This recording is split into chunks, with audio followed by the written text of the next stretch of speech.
Good morning, Pea Creek. Last couple of weeks, we've been in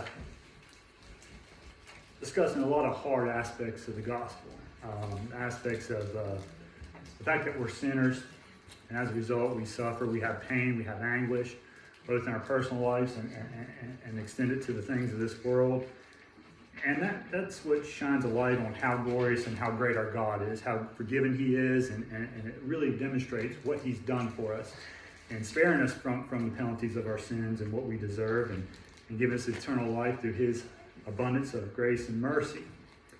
But because we've been discussing these hard things for the last couple of weeks, and I think it's been a hard time for our nation as a whole, I thought we'd just have a little fun today. We're going to play a little game. But we're going to be in the Word of God. We're going to be in the book of Proverbs. And I just want to have fun today, but we're still going to speak the truth of God's Word and just have a good time with it. So as we're in the book of Proverbs, I'm going to play a game where I've got a list of Proverbs here on my little cheat sheet here. And I'm going to read a proverb. And I'm going to ask you all as a community, do you think this proverb is in the Bible or not? And I want to see how good you do. And as I'm reading some of these, they just make me giggle and laugh, so I hope they do the same for y'all. But as with any good proverb, there's a nugget of wisdom with it. First proverb I want to go over with and see if you think it's in the Bible. I call this the Lois Dixon proverb. 31.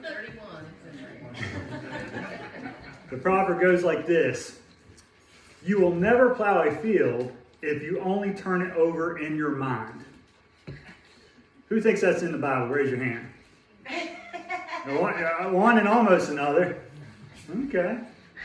No, it's not in the Bible, but it is a good proverb. You know, there's still a lesson to be learned there. So many of us contemplate on doing something. We imagine in our head, like right now the penny's gone, there's a pile of dishes in my sink, and I think about doing them, but they ain't going to get done until I do them. So not everything in the Bible, not outside the Bible, doesn't give us good lessons. That's an example of a good proverb. Here's another one for you. Now listen closely. I'm going to ask you the same question on each and every one of these. The proverb goes like this: stay the dickens away from someone else's wife. Don't go anywhere near the door to her house. If you do go, kiss your reputation goodbye and say hello to her husband. Now, who thinks that's in the Bible? Is that paraphrased? Is that what you A little bit. Who thinks that's in the Bible? Nobody? I got one. Katie's going to say all of it's in the Bible. It sounds good. It's in the Bible. Well, if you'll turn to chapter 5 of Proverbs and verse 8 and 9, in the King James Version reads like this: remove thy way from her, and come not nigh to the door of her house, lest thou give thy honor unto others, and thy ears unto the cruel. That's a good proverb, simple proverb. The whole chapter of chapter 5 of Proverbs is Solomon writing on the dangers of adultery and the traps that we can fall into. And it's a simple lesson. You don't want to harm your relationship with God or your own wife, but that you don't want to break up a household. You know, I mean, the proverb speaks for itself. It's just a cute and funny way of saying it. In fact, I didn't write this one down, but if you back up a couple verses there, 3 and 4 are pretty interesting. It says, for the lips of a strange woman drop as a honeycomb, and her mouth is smoother than oil, but her end is bitter as wormwood, sharp as a two-edged sword. So the lesson of this proverb is don't cheat, don't commit adultery. It ends bad. So just a good, funny way of saying it. Next proverb I got for you. Listen carefully. A clear conscience is usually a sign of a bad memory. Anybody got a clear conscience here this morning? Who thinks that's in the Bible? I think most of the church doesn't think anything's in the Bible at this point. It's not the Bible, but it is good proverb. We can learn from it. You know, all of us know as Christians, we're all sinners. We all made mistakes, and quite frankly, if you can't remember your mistake, it's just you have a bad memory. But on the flip side of that, one good thing as a Christian that I think we need to recognize in light of this proverb is, if you truly accepted Christ, you are conceding you're a sinner, you're a failure, you have faults, you made mistakes, you've harmed people, you've harmed your relationship with God, you harmed your relationship with families. But if you receive God, you should be clear to that. You should have a clear conscience. Even if you slip up again, you should just focus on God, focus on His grace, and move forward, and live your life with a clear conscience. Know He's taking that sin and that burden from you. Now here's a good one. This one really made me giggle. A gold ring in a pig's nose is like a gorgeous woman with no sense. Who thinks that's in the Bible? Nobody? Nobody reads the Bible, because that is chapter 11. By the end of it, you're going to raise your hand for everything. Chapter 11, which chapter 11 contains a bunch of miscellaneous proverbs. But chapter 11, verse 22, it reads, "As a jewel of gold is in a swine's snout, so is a fair woman which is without discretion." That is a simple proverb. If you marry a woman or engage in a relationship with a woman, or a man in that regard, and you do it strictly on their beauty, and the girl has no common sense, isn't a good person, it's just as foolish as having a gold ring on a pig's snout. I mean, you can adorn it with all the pretty things in the world, but if they're a bad person, they're a bad person. So you young men, don't just marry a girl for her looks. It's like dating a pig with a ring in its snout. Oh, now let's see if y'all think this one's in the Bible. So far, Katie's the only one that thinks there's things in the Bible. Okay, it goes, this is a good proverb. If you are willing to admit your faults, you have one less fault to admit. Who thinks that's in the Bible? I got a couple takers now. It's not. It's not. But still a good proverb, still a good lesson. You know, we know as sinners, or as Christians, the first step to being a Christian is admitting you have faults. That's the whole reason we need Christ. And any Christian that tells you that he or she is perfect doesn't understand Christianity, doesn't understand the sacrifice of Jesus Christ. But if you start life realizing you're going to make mistakes, you made mistakes, you got one less mistake to make up for, one less fault to admit. Here's the other one. See if you think this is in the Bible. Bad people trip over their own lying lips. Good people don't have a lip problem. Who thinks that's in the Bible? I got 2 hands. 3 hands. I'm going to encourage you all to read more, because that is in the Bible. Chapter 12, verse 13. It reads as follows in the King James Version. It says, "The wicked is snared by the transgression of his lips, but the just shall come out of trouble." Simple proverb. Think of all the problems in your life. How many of them started with something you've said?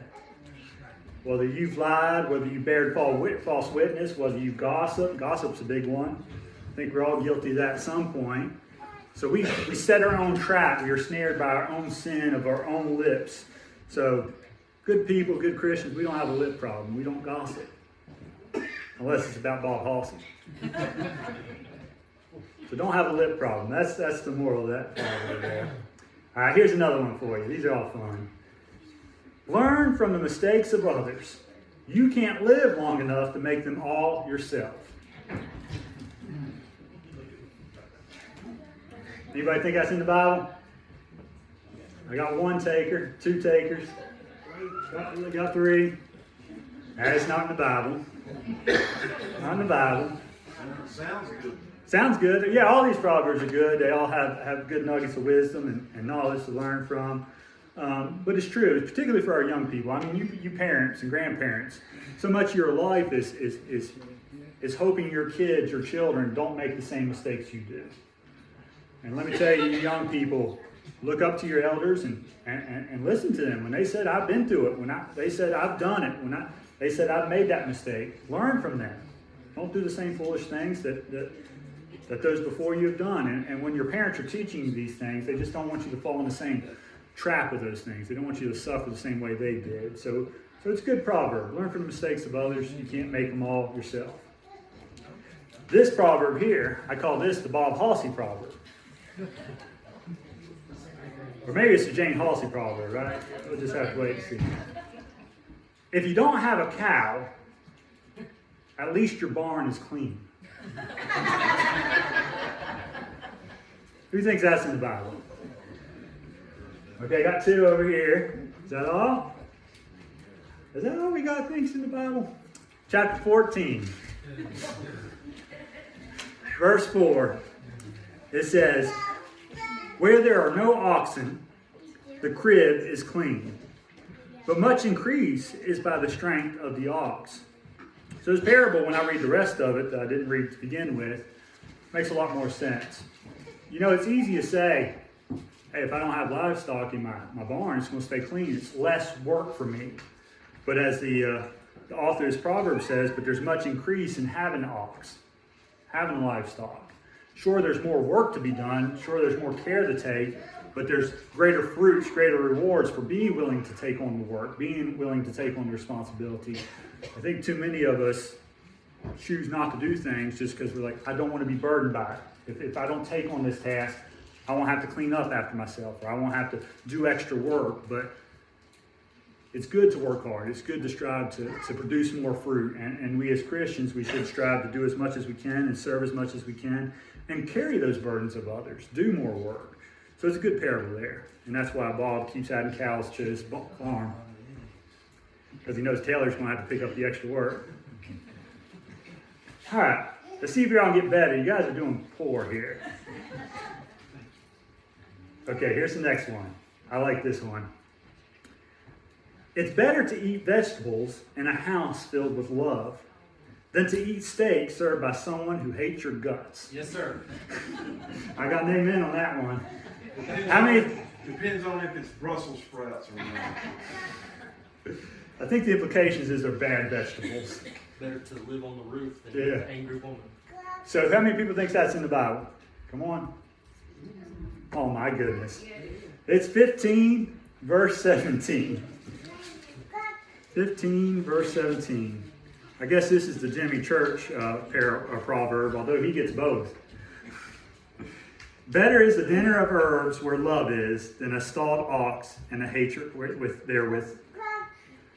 So I think this is self-explanatory and extends to more than just meals. You know, you can live in a household with all the luxuries, nice house, nice car, nice job. But at the end of the day, if you're coming to a household and there's no love there, it's for naught. Does that mean you don't argue with the cook?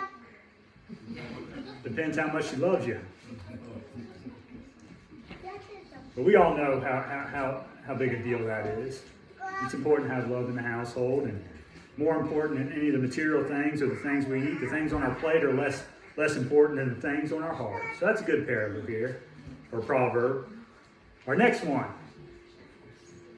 Experience is that marvelous thing that enables you to recognize a mistake when you make it again. Yes. Raise your hand if you think that's in the Bible. Oh, we got a few more. Look at it. Finally, people think stuff's in the Bible, but this one isn't. I was fighting. I'm going to call this sermon "What's Not in the Bible." As the other proverbs that we read aren't in the Bible, and even the ones that I continue to read on, it's still a good one. You know, sometimes we kick ourselves in the rear when we make that same mistake twice, but our experience lets us know, and we learn from it and move forward. So another good proverb there. All right, here's the next one. I got faith that you guys can start to get some of these right. All right. I think many of you will attribute this proverb to somebody's on your heart that this proverb sticks out to. It says, even a fool looks smart when his mouth is shut. If he doesn't say anything, he could actually look intelligent. That's in the Bible. Raise your hand if you think that's in the Bible. A lot of people say it's got to be in the Bible. It is. I've been there. Absolutely. That is 17. chapter 17, verse 28. Even a fool, when he holdeth his peace, is counted wise, and he that shutteth his lips is esteemed a man of understanding. I think too many of us want to put our input on things we just have no business putting our input on. And we'd seem a lot smarter if we shut up, and more importantly, if we shut up and listen to God and His words. So a good, fun proverb there. A little funny to say it the way we did here today, but it's good to laugh. Next one. This is my personal proverb. Takes me back to my flea market days. I used to love going to flea markets. It says, "What a terrible deal," people say when they're negotiating to buy something. Then they go home and brag about what a great deal they got. Who thinks that's in the Bible? Nobody? Not a single person. Oh, no, you're right. It is in the Bible.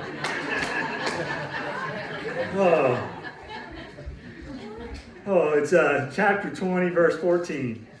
One little kid knows more about the Bible than the whole church.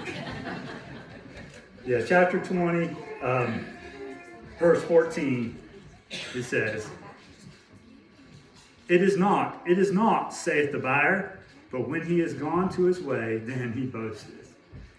And don't tell me some of you guys and gals haven't done that, gone to a yard sale and a flea market. We've all done it. But if you think about it, it speaks to our dishonesty. You know, it's one thing to negotiate, but you gotta be careful. There's a fine line there where we're not ripping people off or taking advantage of them. So a good proverb there. Next one. Everybody listen closely to this. At first, half the church is going to be mad at me, and once they think about it, then the other half's going to be mad at me. I didn't say this. One good husband is worth two good wives. For the scarcer things are, the more they are valued. Y'all get that? One good husband is worth two good wives. Sounds good. For the scarcer things are, the more they are valued. In other words, a good man's pretty rare. I'm glad my wife's not here. Well, it's good for the women, it's bad for the men. Who thinks that's in the Bible? Kevin's got his hand raised. He's got his hands raised. Got a few. It's not. It's not.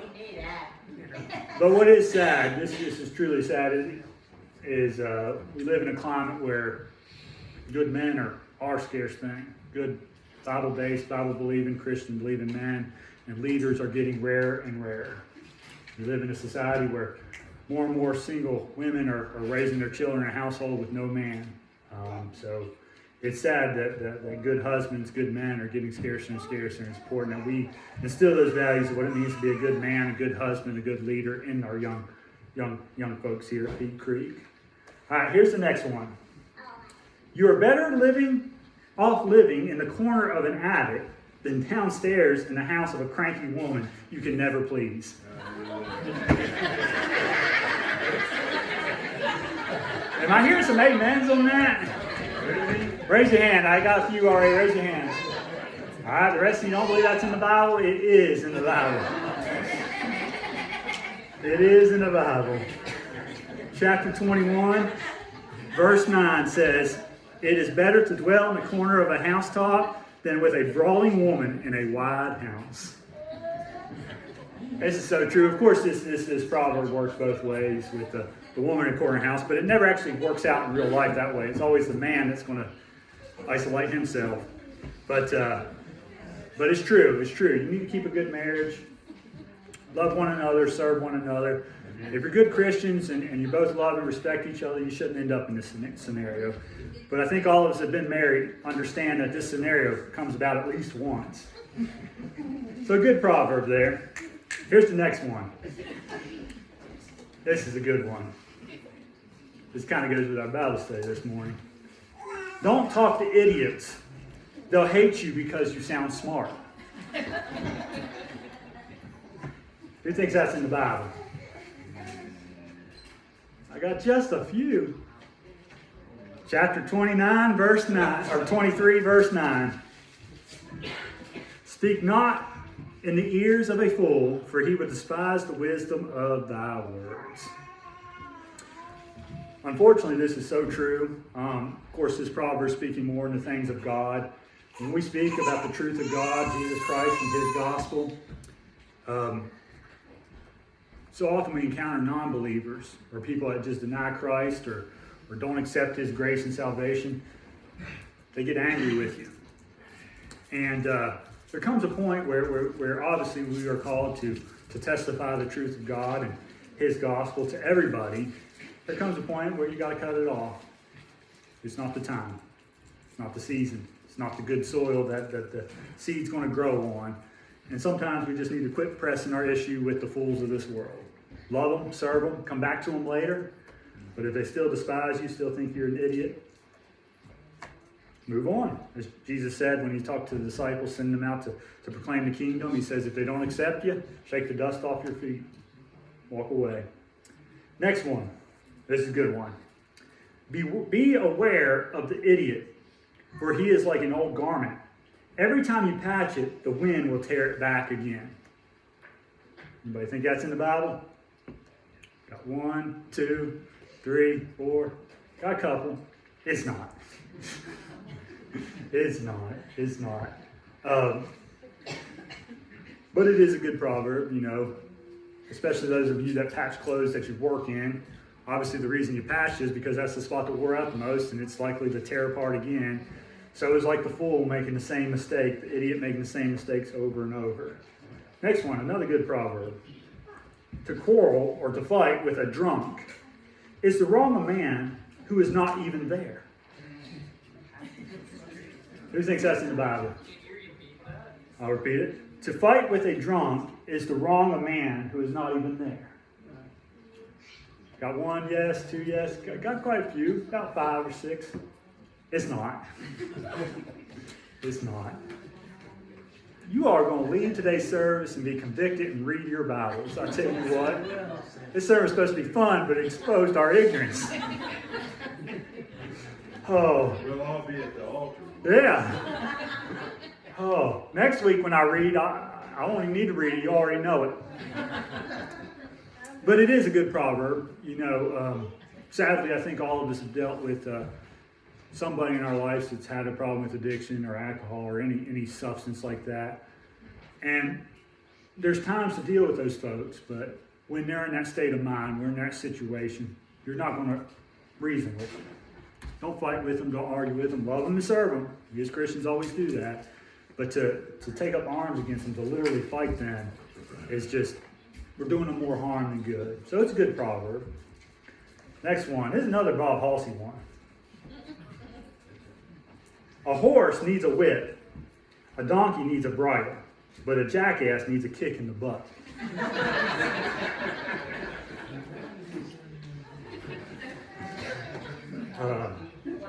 Who thinks that's in the Bible? It's not, it should be. I got one. One that thinks it should be, and one that thinks it is. Anybody else? Chapter 26, verse 3. Chapter 26 is all about dealing with fools. It says in verse 3 of chapter 26, a whip for a horse, a bridle for the ass, and the rod for the fool's staff. Unfortunately, it's a very sobering proverb here. What it's saying is basically, if you're a fool, if you deny God and His power and authority in your life, you're a fool and you're no greater than the animals. I mean, you're treated just as livestock, if not even worse, because at least the horse and the donkey are useful for something. So it just tells us that being a fool, denying God, is denying being in His image, denying your purpose and meaning of life, and it's not a good thing. Now here's another one. This is a little bit gut-turning. It says, a dog returns to his vomit, like a fool gets a do-over wrong again. Who thinks that's in the Bible? A few takers. It is. Just jump down, chapter 26, verse 11. As a dog returned to his vomit, so a fool returns to his folly.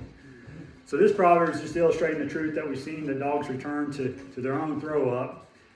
And we know when we see it, it turns our stomach. Well, it should turn our stomach when we see people making the same mistakes over and over. When they return to the same problem, their same fault, they know it's wrong and they still do it. Maybe we're that fool. Maybe we fall into that trap of returning to our same situation, and it's truly our fault. So he's saying, don't be like that. Don't be like that. Here's a good one. We got Dina and Dustin, Kevin and Kayla got newborns, so they'll like this one. People who say they sleep like a baby usually don't have one. Who thinks that's in the Bible? It's not. But I think all you people who have raised a baby knows that is a true proverb. Babies don't typically sleep all night long. Here's another good one. Endless drip, drip, dripping of a rainy day is the sound of a bickering wife who can't call it quits. Who thinks that's in the Bible? I had a few hands shoot up real quick. Is it? Yeah. It's chapter 27, verse 15. It says the continual dropping in a very rainy day is a contentious woman, and a contentious woman are alike. So I think we all relate to that. Of course, it works both ways. Clearly, Proverbs was written by a guy. But it works both ways here. But of course, he's talking more in the context of the house is then a drip in the house, and hearing that in the house, and how annoying and how driving mad it makes you. That's the same as somebody who's coming against you, who is constantly contentious against you. So Proverbs speaks for itself. Now here's a good one. I think you ladies will like it. But a woman who loves God is a woman worth praising. Give her everything she has worked so hard for, and tell everyone how lucky it is that a bum like you won a prize like her. Who thinks that's in the Bible? It's not. I've noticed just women are raising their hand. Oh no, Levi's raising their hand. Levi's got his mama right there. Yeah. It is actually the last proverb in the book of Proverbs. It says, chapter 31, verse 30 and 31, it says, favor is deceitful, and beauty is vain. But a woman that feareth the Lord, she shall be praised. Give her of the fruit of her hands, and let her own works praise her in the gates. Amen. That's good. That's good. But it's so true. If your woman's treating you good, your wife, your mother, grandmother, no matter who she is, she fears God and is working hard to support you, raise you, love you, serve you. You need to honor her fruit, honor her works. Let her know you love her. Very important. So even though the author of most of these Proverbs was men, he recognized the need of a woman, particularly a good woman who loves God. I got another one for you. Now this one's obviously not in the Bible, but it's a good one. And I like it. And you may have heard it before. It says, going to church doesn't make you a Christian any more than going to a garage makes you an automobile. That's a good, true one for y'all. Self-explanatory, So many people in this world, you ask them, what's your faith? Well, I go to church. That's not an answer. But anyway, just going to church doesn't make you a Christian. You got to give your life to Christ. You got to recognize His sacrifice for you and in your life. Recognize you're a sinner and needing of His grace, of His salvation, of His death, burial, and resurrection. So we all know that, and it's a good proverb. Now I got two more for you. I'm going to focus on these two, and both of them are in the Bible. Both of them are good proverbs. The first one is found in chapter 20. Verse 22. I'm going to read the funny version first, and then we'll read the real version. It says, don't retaliate and say, I'm going to even the score. Wait for the Lord. He packs a bigger punch. So if you want to turn to chapter 20, verse 22, now it says in the King James Version, it says, say not thou, I will recompense evil, but wait on the Lord, and He shall save thee. Now, this is something I think we all as Christians need to understand. We need to be forgiving of those who have wronged us. so many of us fall in that human trap of wanting somebody to be punished for their wrong, not recognizing that we should have been punished for our wrongs. And it's because of God's mercy that we are spared the punishment we deserve. And that's what this proverb is all about, is that one attribute of God, mercy. Now, mercy, to put it simply, I think y'all heard this definition before, is withholding the judgment that somebody deserves, withholding the punishment that they deserve. And that's what this proverb is saying, is it's not on us to rain down judgment on others. Leave it up to the Lord. It is his power to do so. The next one, the last one we'll go over, says, here's the plan. Feed your enemies if they're hungry. Give them drink if they're thirsty. That's a great way to make them feel miserable about themselves. The Lord will reward you for it. Now, the real one is found in Proverbs 25, verse 21 and 22. It says, if thine enemy be hungry, give him bread to eat. And if he be thirsty, give him water to drink. For thou shalt heap coals of fire upon his head, and the Lord shall reward thee. Now, reality, it's cute and funny how we're pointing it out here today, but these last two proverbs illustrate the first, mercy, withholding judgment somebody deserves, withholding punishment somebody else deserves. But the second proverb we went over, Proverbs 25:21, says we should go a step further. Not only should we show our enemies mercy and withhold the punishment they deserve, but we should show them grace, which is giving them something they don't deserve. Now, Christ has shown his mercy on us, withholding the judgment of what we deserve for our sin, which is death and hell. He's withheld that punishment from us. He's withheld that judgment from us. But God has taken it one step further and showing us grace, giving us eternal life in his kingdom, in perfection, where there'll be no pain, no sorrow, no grief. We'll live in beautiful harmony for the rest of all eternity. That is truly what grace is. So these last two proverbs we're going over just truly illustrate what we should do as Christians. Which brings me to one point, and I'll wrap it up here. This week was one of those flashpoints in our country. Again, I don't know how many of you keep up with news, and you're blessed if you don't. But I'm sure many of you know that Derek Chauvin's trial came to a conclusion this week. Now, I'm going to talk about a few political things, but it's important to note that I'm not talking about what I think we should do politically. I'm just talking about what is there and what people feel and how we as a nation get through this. But what was disheartening for me is when the verdict was rendered and they found Derek guilty.